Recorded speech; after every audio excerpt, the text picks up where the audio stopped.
Salve, salve fiel nação corintiana, tá começando mais um Spotimão, o podcast pós-jogo da torcida corintiana.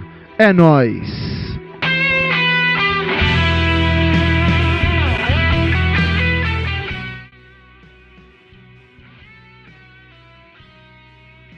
Salve fiel nação corintiana, tá começando mais um Spotimão. Esses pequenos segundos aí de silêncio que eu deixei antes de falar com vocês é uma pequena e singela homenagem aí ao nosso senhor Abravanel, que nos deixou aí nesse sábado. Um ícone da comunicação, um ícone da televisão, vai ser sempre muito querido e muito lembrado por todos que trabalham com alguma forma de comunicação, sobretudo na televisão. Ele que foi aí um grande pioneiro nesse ramo. Que o senhor Abravanel possa descansar em paz. É uma pequena homenagem do Spotimão ao nosso eterno Silvio Santos. Fim de jogo no Maracanã. Corinthians 0, Fluminense também 0. Triste. Um jogo horrendo. Um jogo decepcionante. Foi a palavra que eu usei no minuto pós-jogo lá nas redes sociais. Já aproveitar também, pedir que se você quiser aí ter aí a minha primeira impressão sobre o jogo, nos siga lá nas redes sociais, tanto Instagram como TikTok, @Spotimão. E você que está nos ouvindo pelo Spotify ou pelo YouTube, já siga aí também para fortalecer o canal. Bom, vamos falar um pouquinho sobre esse jogo horrível. Né? O jogo como um todo foi horrível, não apenas da parte do Corinthians, mas também por parte do Fluminense. Né? Um jogo de dois times que criam muito pouco, né? Hoje em especial a criatividade muito em baixa por parte do time do Corinthians. O Fluminense com muitos desfalques, se esperava que o Corinthians conseguisse vir para cima, se esperava que o Corinthians conseguisse uma certa facilidade nesse jogo, apesar de jogar fora de casa, mas não foi o que a gente viu. A gente viu um Corinthians covarde, um Corinthians que não conseguia propor o jogo, né? Bom, se a gente pegar aqui os jogadores fora do Fluminense, a gente já vê logo de cara o Ganso e o Arias, né, os dois jogadores suspensos, Martinelli e Diogo Barbosa fora por contusão. E aí no lado do Corinthians a gente também tinha alguns jogadores fora por contusão. Especialmente acho que o Corinthians sentiu muita falta do Alex Santana, que desde que chegou ele se mostra ali um meio campo muito versátil, um meio campo que consegue sair muito bem para o jogo, um volante que faz muito bem essa função, e faltou isso hoje. O Garro ele pouco apareceu no jogo, mas não por culpa dele. O Garro a todo momento a gente via ele abrindo na ponta, ele tentando puxar às vezes pelo meio, ele tentando buscar receber a bola. Mas era impressionante que a bola simplesmente não chegava nele. Eu até comentei com alguns amigos meus o que estava acontecendo. Por que o Garro não recebia a bola? Por que os jogadores não tocavam a bola para o Garro? A gente sabe que o Garro é o nosso jogador mais criativo. A gente sabe que o Garro é o cérebro ali desse meio campo do Corinthians. Por que ele não recebe a bola? Por que os volantes, os laterais, não procuram ele para o jogo? Né? No primeiro tempo a gente atacou ali com Thales Magno e Pedro Raul. Mano, cara, a gente não pode elogiar o Pedro Raul, cara. Não dá pra elogiar o Pedro Raul. Ele fez um jogo muito bom no meio da semana. Ficou devendo o gol dele, mas deu 2 assistências, foi muito participativo. E cara, hoje parecia que ele simplesmente não tava afim de jogar, mano. Quando o Corinthians estava sem a bola, ele pouco atacava, pouco atrapalhava, incomodava a defesa na saída. E com a bola, cara, ele desistia dos lances. Teve um lance que ele estava cara a cara com o goleiro, era só ele bater, e ele preferiu reclamar de um puxão que, sinceramente, na minha opinião, mal existiu. Cara, é lastimável a atuação do Pedro Raul hoje. Mas eu fico com esse questionamento, cara. Me chamou muita atenção esse detalhe no primeiro tempo, que o Garro quase não participou do jogo. O Garro não recebia a bola. que acontece? Por que o camisa 10 do time, o principal jogador do time, não recebe bola? O Garro tinha hora que ele passava pela ponta e preferiam tentar virar o jogo, voltar pro zagueiro, do que tentar colocar pro Garro, cara. O que acontece? Por que isso? Tá acontecendo alguma coisa no elenco? Eu acredito que não, né? Eu quero acreditar que não. Mas assim, principalmente ali pro senhor Charles, né? É difícil entender, cara. É difícil entender por que muitas vezes o volante ele tem essa preferência de tocar pra trás do que arriscar uma jogada ofensiva, do que arriscar ali talvez colocar o time numa situação de ataque, né? E aí eu quero falar um pouco também sobre a formação, né? A formação que o Ramon escolheu. Mais uma vez, a gente já tinha falado no último jogo que o Corinthians, quando joga fora de casa com ele, joga no 3-5-2, e hoje não foi diferente, mas até quando esse 3-5-2 fora de casa é viável, né? Eu entendo você jogar com 3-5-2 contra um time que é mais ofensivo, contra um time que vai deixar sua defesa mais exposta, né? Que vai agredir mais a sua defesa.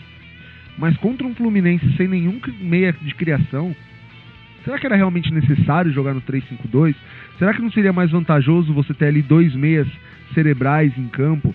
Dois meias que conseguissem criar jogadas?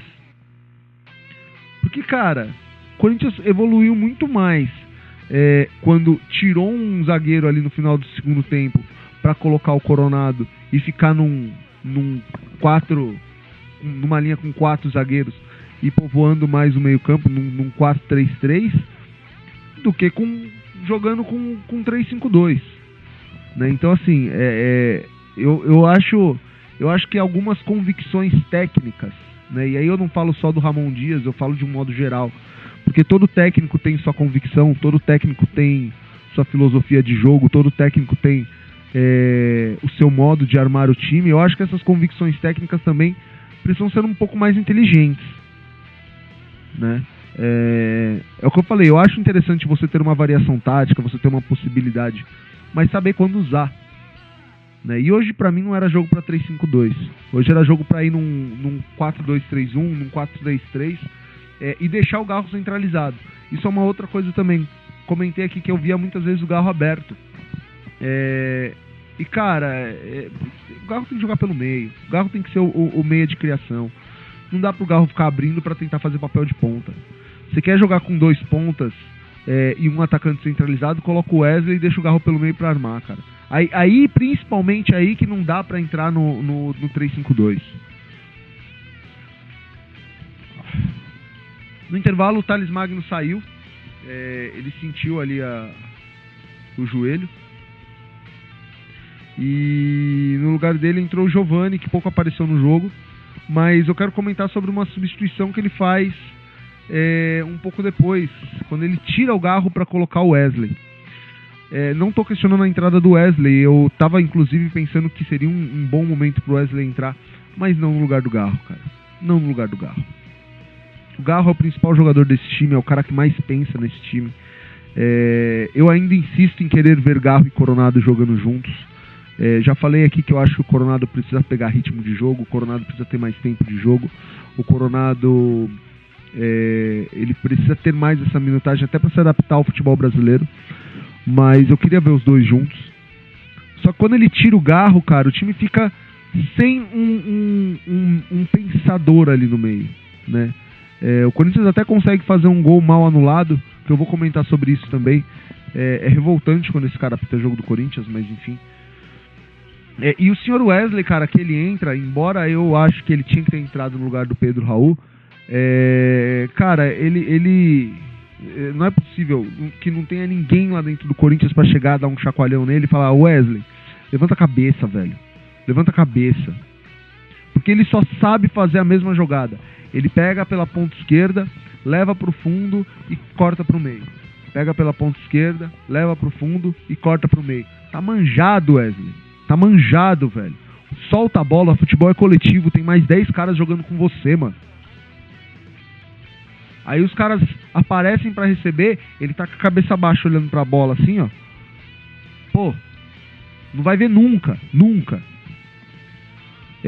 O Corinthians chegou a fazer um gol num contra-ataque, um gol marcado pelo Charles. O juiz estava a 1 metro do lance. Vou deixar a foto aqui do lado para vocês verem. O juiz estava a 1 metro do lance quando o Rian desarma o jogador do Fluminense, que inclusive o jogador do Fluminense dominou errado a bola. A bola bate na perna do jogador do Fluminense, dá uma espirrada, e o que possibilita o Rian desarmar e o Corinthians fazer o contra-ataque para conseguir fazer o gol. E cara, é o que eu falei, o juiz ele tá a 1 metro. O juiz está a 1 metro do lance, não tem ninguém obstruindo a visão do juiz. E ele não marca a falta em campo. Ele não marca a falta em campo. E aí o que o VAR faz? O VAR chama. Cara, até onde eu sei, o VAR ele não pode, ele não tá ali para mudar a decisão de campo. E cara, se o juiz tá a 1 metro e não marcou, por que o VAR tem que marcar? Sabe? E outra, é o que eu falei, cara, não foi falta. A gente sabe que quando o jogador ele domina errado uma bola, a gente sabe que é comum no Brasil ele se jogar, né, para tentar pedir ali alguma coisa. Principalmente quando há ali uma certa dividida.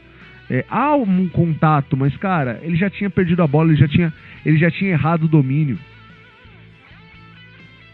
É lastimável a arbitragem do Brasil. E é incrível que mais uma semana, mais um jogo, a gente vem aqui, a gente quer falar do Corinthians, a gente quer falar do jogo e a gente fala de arbitragem.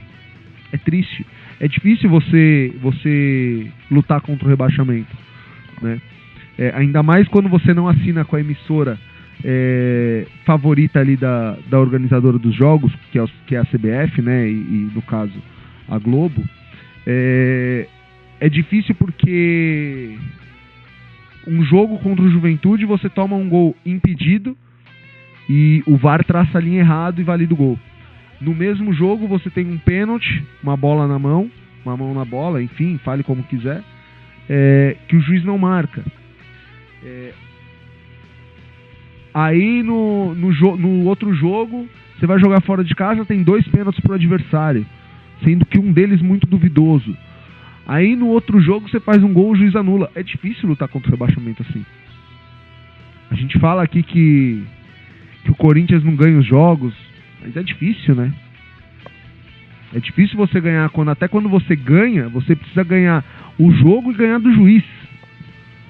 Né? O Corinthians ele tá precisando ganhar por uma margem aí de 3 gols, pelo menos, de diferença, né? Pra conseguir ver se vale 1. Porque não é possível.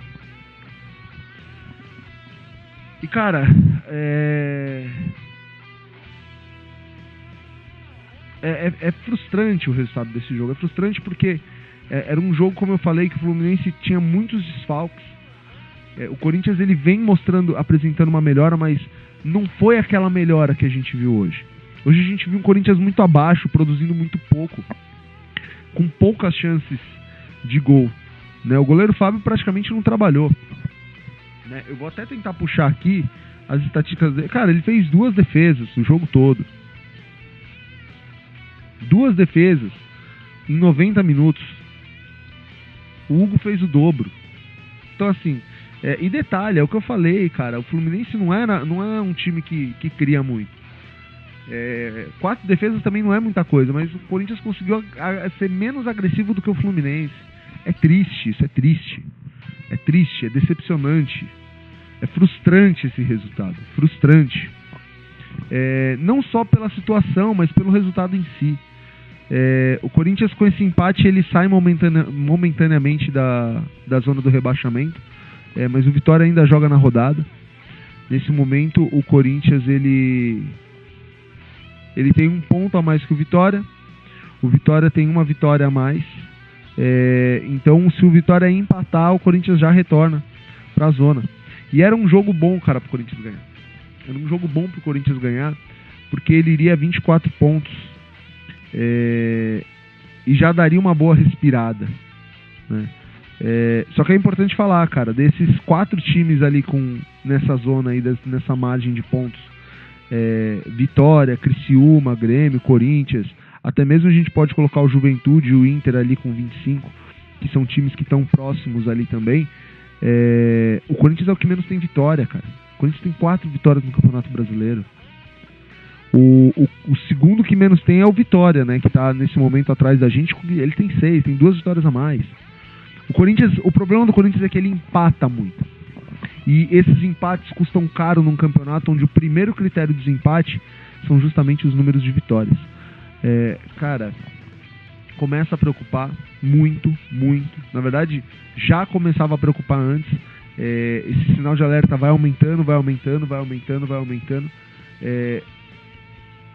E cara, é o que eu falei, é absurdo a gente precisar não só lutar contra o rebaixamento, mas lutar contra a CBF, contra a Globo, contra a arbitragem, contra tudo e contra todos, né? Mas vamos lá, o Corinthians ele vem apresentando melhoras, chegou aí agora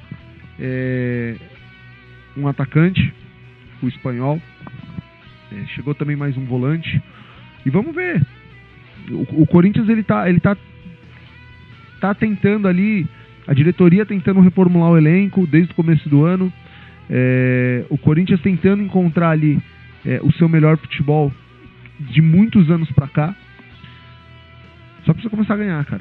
É o que a gente já falou aqui, a gente vai repetir isso toda rodada após rodada, até a gente conseguir sair dessa situação. O Corinthians precisa começar a fazer gol, o Corinthians precisa começar a ganhar seus jogos. O grande problema hoje do Corinthians é justamente esse. Ele está numa zona perigosa, ele tem inclusive menos vitórias do que o próprio Fluminense. O Fluminense tem 5, o Corinthians tem 4, apesar de estar na frente. Só que empata muito, o Corinthians empata muito. E não pode, cara. Num campeonato onde o primeiro critério de desempate é o número de vitórias, isso pode ser fatal. Próximo jogo do Corinthians, o Corinthians pega aí no jogo de volta contra o Bragantino. Jogo que acontece aí na Neoquímica Arena na próxima terça, às 9h30 da noite.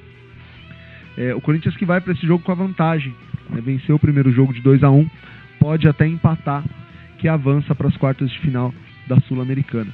O Corinthians que já está nas quartas de final da Copa do Brasil, com uma vantagem aí para o segundo jogo da Sula.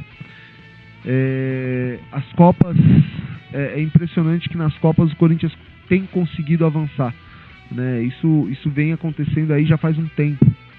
Desde 2022 o Corinthians vem indo bem nas Copas, beliscou aí uma final de Copa do Brasil, uma semifinal de Copa do Brasil, uma semifinal de Sul-Americana no ano passado.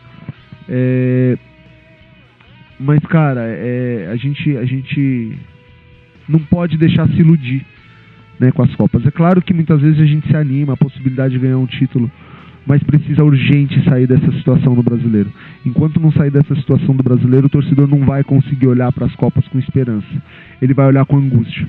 Porque quanto mais tempo fica nas Copas, mais jogos o time tem e menos no brasileiro se foca. Então é uma corda bamba muito delicada a situação do Corinthians nessa temporada. Bom, fiel, chegamos ao final de mais um Sportmão. Esperamos aí que... Não vou nunca falar que eu vou torcer pro Corinthians sair da Sul-Americana, jamais. Eu, como corintiano, quero que o Corinthians dispute tudo, quero que o Corinthians ganhe tudo, quero que o Corinthians permaneça na Série A, quero que ele vá com força máxima em todos os jogos. Mas a preocupação é grande no Campeonato Brasileiro. Um abraço, é nóis e vai Corinthians!